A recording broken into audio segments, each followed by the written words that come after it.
Ross and I are heading out for our fall hike in the Smokies. About a 6-hour drive from West Tennessee through East Tennessee and then into North Carolina. So we'll start out at Fontana Dam this afternoon and then backtrack to the 20-mile ranger station. We'll use that trailhead to head out to campsite 93. And then our plans are to go up the Long Hungry Ridge Trail, although it turns out that parallels the Appalachian Trail, so if we're up for a couple extra miles, we'll go a couple miles further east and catch that and backtrack ultimately to Gregory Bald. It's campsite 113 at the top, and then we will work our way back down. So it's a 3-day, 2-night trip. Looking forward to spending some time in the woods with my son.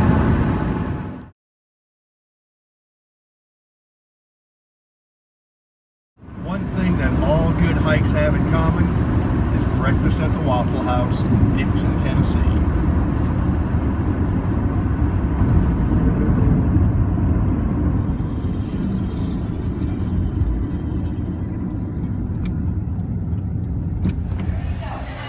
Breakfast of Champions.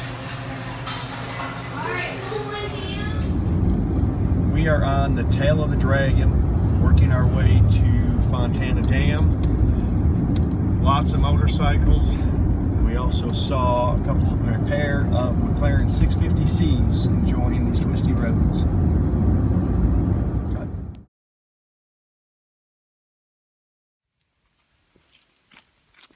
This is the Fontana Dam shelter along the Appalachian Trail. None of the trail I've walked has been paved, and I assure you none of the shelters I've been near have been anywhere near as nice as this one. Ross is getting a false impression of the AT. It's called the Fontana Hilton for a reason. Between the facilities and the view, pretty hard to beat.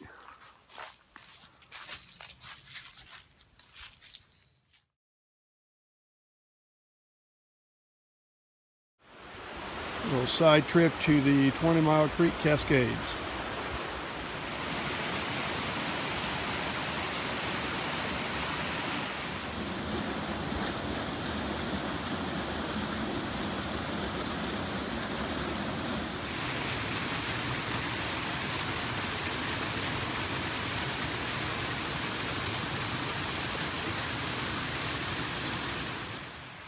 The trail's been pretty wide all day, pretty easy hiking, about 1.5 miles in or so to our campsite. We were along this river the whole time, so good water source for tonight.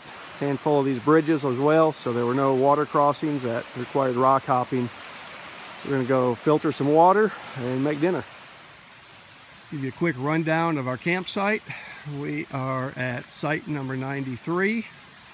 Comes equipped with bear cables, which we will definitely be taking advantage of tonight.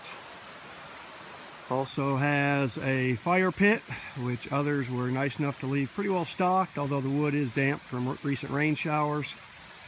It's not very level, so not a whole lot of tent sites. Luckily, we're way there in the back with hammocks, so let me give you a rundown on our gear. So we were able to find a little pocket off to the side, more secluded. Ross is hanging in a Hennessy ultralight and protected from the elements by an OES Deluxe, and it's very comfy. Already taking a nap. I'm over here in a Bear Mountain bridge hammock from Jack's Are Better. A set of Jack's Are Better quilts and maiden voyage for the OES Ultra that I got this spring. Got it up in dual porch mode, and let me show you some of what I've done to rig it up. Sil nylon is known to stretch, so I have tarp tensioners right there. And then instead of tying knots, what I like to use are these knockoffs of the MSR cam locks. Simply a piece of PVC pipe with 3 holes, and makes for easy adjustment. 7:30 in the morning, we're on the trail. I think we're in our hammocks for about 11 hours last night. Didn't necessarily sleep that whole time.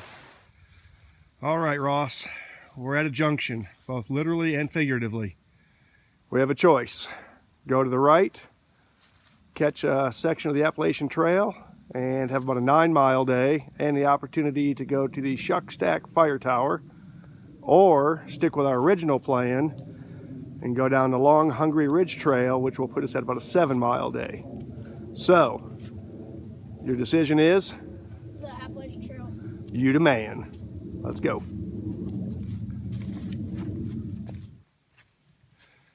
So we're about 3,000 feet in elevation.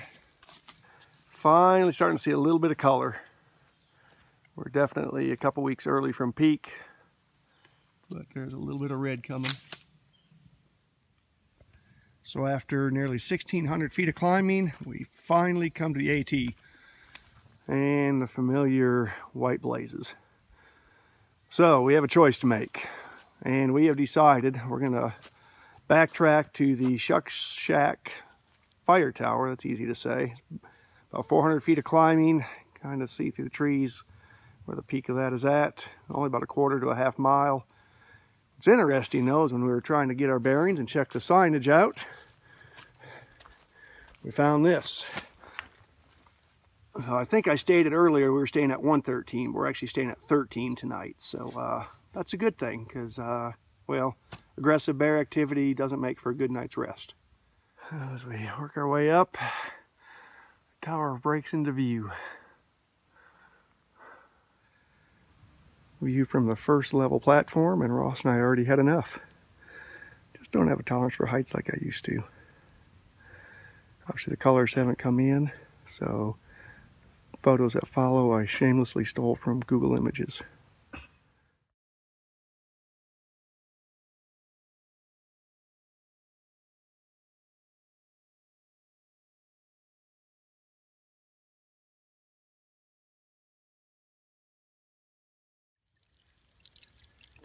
So when you're walking along the ridge, water can be hard to come by, and we've got several hours of hiking ahead of us, so we decided to risk it.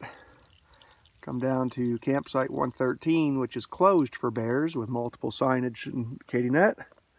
Had our lunch down here, topped off our water, and heading back out. You can't see it, but we just saw our first black bear. It's in that thick cover right there. Pretty small one, so it's probably a cub. We're gonna wait for him to pass. The bear has climbed that tree in the center of the image, way at the top. All right, that was awesome. We ended up seeing 2 cubs up in a tree. We heard Mama on the ground, but never saw her in the undercover. So Ross and I are both completely wiped out, and very glad to see this sign. Gregory Bald, 0.6 of a mile. Fortunately, it's almost all uphill. We're looking forward to a grassy bald that we can lay down and take a nap. So after 10 miles, we get a 2-part reward. This beautiful view was worth the hike. And as for part 2, a nap in the sun, laying in the grass. So we had a rather adventurous night last night. We get to campsite 13. We see this sign, and just in case that's not enough to have us thinking, forecast was for 0 chance of rain. We had about a 3-hour thunderstorm roll through at midnight, and it rained hard, heavy winds, blew a lot of water around our tarps, got both of us a little wet, but we made it through, packed up, and heading down. If you look in the middle of the picture, that black bear is sitting on the side of the hill. 2 minutes ago we scared 2 other black bears out of trees. They are all around us. In a survival situation with multiple bear encounters and vicious thunderstorms, you gotta keep your wits about you. You cannot panic or you will die. Ross and I are heading. Ross is taking a quick nap before dinner. Fast asleep in his head. Okay, maybe he's not asleep.